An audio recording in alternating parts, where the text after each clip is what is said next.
اس وقت پاکستان دنیا میں with the fifth largest population in the world. ہمارا 70% آبادی نوجوان ہے، اور ہمارا اس پاپولیشن کو ہم نے تعلیم دینا ہے، ہم نے روزگار دینا ہے، ہم نے صحت دینا ہے، ہم نے تمام ضروریات پورا کرنا ہے۔ تو میں آپ سے پوچھتا ہوں کہ ہم کیسے پھر ایک طرف موسمی تبدیلی کا مقابلہ کریں، دوسری طرف تاریخی معاشی بحران کا مقابلہ کریں، تو تیسری طرف اپنا پاپولیشن ایکسپلوژن اور اپنے نوجوانوں کا جو تمام ضروریات ہے ہم ان کو کیسے پورا کر سکتے ہیں؟ میرا خیال میں ہم اپنا ہی وسائل میں سے محنت کر کے سب مل کے ان تمام مسائل کا مقابلہ کر سکیں۔ جہاں تک معاشی حالات ہے، سب سے پہلے ہمیں اپنے عوام کو وعدہ کرنا پڑے گا کہ آئندہ 5 سالوں میں یہ حکومت کا ذمہ داری ہوگا کہ عوام کی تنخواہ میں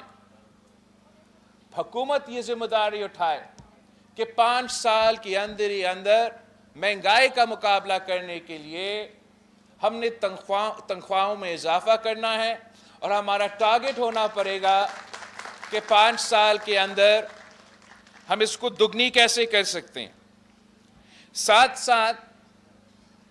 پاکستان میں ایک زرعی ملک ہے، ہم سب جانتے ہیں کہ اگر کسان خوشحال تو ملک خوشحال،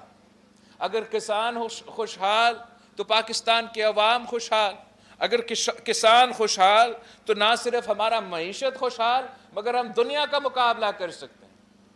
اور ہمارا منصوبہ ہے، پیپلز پارٹی کا ارادہ ہے کہ ہم نے اپنے ہاریوں کو سہولت فراہم کرنا ہے۔ اربوں روپیہ مختلف سبسڈیز میں استعمال کیا جاتا ہے، اور ہمارا کام یہ ہوگا انشاءاللہ تعالی کہ جیسے پاکستان پیپلز پارٹی نے بے نظیر انکم سپورٹ پروگرام لے کر آئے تھے، ویسے ہم تمام طبقات کے لیے، ہمارا ہاریوں کے لیے ہم ہاری کارڈ لے کر آئیں گے، اپنے مزدوروں کے لیے ہم مزدور کارڈ لے کر آئیں گے، اور اپنے نوجوانوں کے لیے ہم یوتھ کارڈ لے کر آئیں گے، اور ان تمام یہ ایک وہیکل بنیں گے تاکہ جو پسماندہ طبقات ہے جن کو ضرورت ہے ہم ان کو وہ مدد پہنچا سکیں۔ ہم ہاری کارڈ کے تھرو انشاءاللہ تعالی ڈائریکٹ سبسڈی بڑے بڑے مل مالکان کے بجائے ڈائریکٹ سبسڈی اپنا کسان کی جیب میں ہم دلوائیں گے، اپنا ہاری کے جیب میں ہم دلوائیں گے۔ اسی ہاری کارڈ کے تھرو ہم اپنے چھوٹے جو کسان ہیں ان کو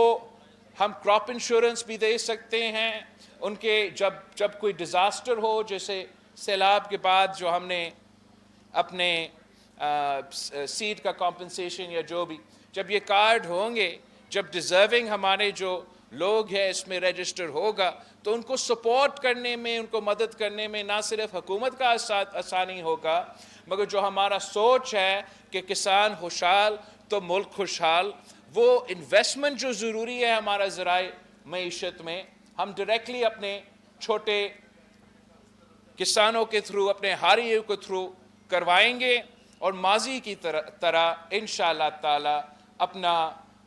پاکستان کا زرعی معیشت کو صحیح سمت پہ لے کر آئیں گے۔ جو مزدور کارڈ کے میں نے ذکر کیا ہے، قائد عوام شہید ذوالفقار علی بھٹو نے اس ملک کے مزدوروں کو پہلی دفعہ حقوق دلوائے، اور ہم چاہ رہے ہیں کہ جب کہ ہم 2024 میں داخل ہو رہے ہیں کہ ہم اب نیا دور کے لیے اپنے مزدوروں کو ان کو حق دلوائے، ان کا پینشن کا حق، ان کا سوشل سیکیورٹی کا حق، ان کا ہیلتھ کیئر کے انشورنس، ان کا بچوں کی تعلیم، یہ تمام جو سہولتیں ہیں ہمارا خواہش ہے کہ ہم ان کو مزدور کارڈ کے تھرو اپنے مزدوروں کو یہ پہنچائیں، اور وہ نہ صرف وہ مزدور ہو جو صنعتیں میں کام کر رہے ہو مگر ساتھ ساتھ وہ مزدور ہو جو زرعی مزدور ہو، وہ مزدور جو گھروں میں کام کرتے ہیں، جو دکانوں میں کام کرتے ہیں، جو سیلف امپلائڈ ہے، ان کا بھی حق ہے۔ ان کا بھی حق ہے کہ ان کو اپنا پینشن ملے, اپنا سوشل سیکیورٹی ملے, اپنا بیماری صحت کی علاج کے لیے فیسلٹی ہو, ان کو نوجوانوں کے لیے تعلیم کے سہولت فراہم کیا جائے. اور انشاءاللہ تعالی یہی طریقہ ہے کہ ہم ڈائریکٹلی اپنے کسانوں تک اور ڈائریکٹلی اپنے مزدوروں تک پہنچا سکیں گے. جب ہم نوجوانوں کے لیے کہتے ہیں کہ ہم نوجوان کو سہولت دینا چاہتے ہیں, نوجوان کارڈ دینا چاہتے ہیں, یوتھ مرکز بنانا چاہتے ہیں, تو وہ بھی اس لیے کہ اس ملک کا 70% آبادی نوجوان ہے. اس ملک کا مستقبل ہمارا یہ 70% آبادی ہے, اور ان کا حق ہے کہ نہ صرف ان کو تعلیم دیا جائے, مگر ان کا حق ہے کہ ان کو روزگار کے مواقع بھی فراہم کیا جائے. تو اس ذمہ داری کو پورا کرنے کے لیے میرا خیال میں جو ہمارا یوتھ سینٹر ہے اور جو ہمارا یوتھ کارڈ ہے, وہ ہمیں وہ سہولت دیں گے کہ اپنے نوجوانوں کو بھی ان کو وہ حق دیا جائے. مالی مدد ہم یوتھ کارڈ کے تھرو ان ڈیزرونگ فیملیز کو پہنچانا چاہتے ہیں. اس وقت کے لیے جو میں سمجھتا ہوں, اس لیے آپ کی طرح میں بھی ایک زمانے میں اسٹوڈنٹ تھا, تو میں چاہتا ہوں کہ جو وقت میرے نظر میں نوجوانوں کے لیے سب سے مشکل ہوتا ہے, وہ جب وہ اپنا تعلیم مکمل کرتے ہیں اور روزگار کے تلاش میں ہیں. ابھی تک روزگار ملا نہیں, تعلیم مکمل ہوا, 1 ڈگری 2 ڈگریاں ہاتھ میں لے کے وہ دھکے کھا رہے ہوتے ہیں, مگر روزگار بڑا مشکل سے ملتا ہے. جب وہ انٹرویوز کے لیے جاتے ہیں, تلاش میں ہوتے ہیں, تو کہا جاتا ہے کہ آپ کے پاس ایکسپیرینس نہیں ہے, آپ آئے جب آپ کے پاس ایکسپیرینس ہو تو ہم آپ کو جاب دے سکتے ہیں. اب اگر وہ جاب نہیں دیں گے, آپ کے پاس ایکسپیرینس کیسے آئے گا؟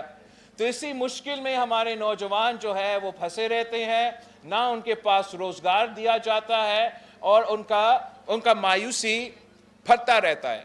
تو ہمارا ارادہ یہ ہے کہ آپ کا 1 سال کے لیے ان نوجوان جن کا حق بنتا ہے کہ جو وہ نہ صرف یوتھ کارڈ کے تھرو ان کو سہولت ملے, مگر 1 سال کے لیے ان کے ایک مالی مدد بھی دیا جائے, تاکہ جب وہ روزگار کی تلاش میں ہو تو ان کو ایک تھوڑا سا حکومت کی طرف سے فیسلٹی دیا جائے. اور اسی دوران ہم چاہیں گے کہ ہمارا ڈسٹرکٹ وائز CM صاحب نے اس پہ کام شروع کیا تھا, اور امید ہے کہ اگر اللہ تعالی ہمیں موقع دیا تو ہم اس کام کو امپلیمنٹ بھی کریں گے, کہ ہر ڈسٹرکٹ میں ہم چاہتے ہیں کہ ایک ایسا یوتھ مرکز بنے جو ہمارے نوجوانوں کو ایک مثبت, ایک پازیٹیو ایکٹیویٹی میں اٹریکٹ کیا جائے, نہ کہ نیگیٹو ایکٹیویٹیز میں ہمارے نوجوان اٹریکٹ ہو. تو انشاءاللہ تعالی آپ کا یوتھ مرکز میں ہمارا نہ صرف لائبریری ہوگا, ڈیجیٹل لائبریری ہوگا, مفت وائی فائی ہوگا, ساتھ سپورٹ کا فیسلٹیز ہوں گے, ثقافت کا, میوزک کا, جو وہ فیسلٹیز بھی, وہ سکلز بھی آپ کے لیے اگر آپ کرنا چاہتے ہو, ایک ایسا جگہ موجود ہو کہ نوجوان آ سکے اور ان تمام چیزوں میں دلچسپی لے سکے. وہاں ہی انشاءاللہ تعالی ہم آپ کو سکلز بھی دیں گے, کریئر سروسز بھی دیں گے,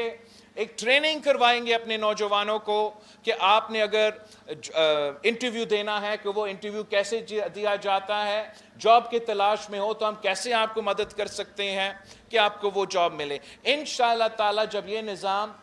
ملک بھر میں آئے گا, ہر ڈسٹرکٹ میں ہمارا یہ سینٹر ہوگا, ہمارے نوجوانوں کے لیے یہ کارڈ ہوگا, تو ان کا سٹیک ہوگا ہمارا ملک میں, ہمارا ریاست میں, ہمارا معیشت میں, اور ہم ان سے وعدہ کرتے ہیں کہ یہ ہمارا ذمہ داری ہوگا کہ آپ کو روزگار دلوائے, یہ ہمارا ذمہ داری ہوگا کہ آپ کے مشکل وقت میں ہم نے سپورٹ کرنا ہے.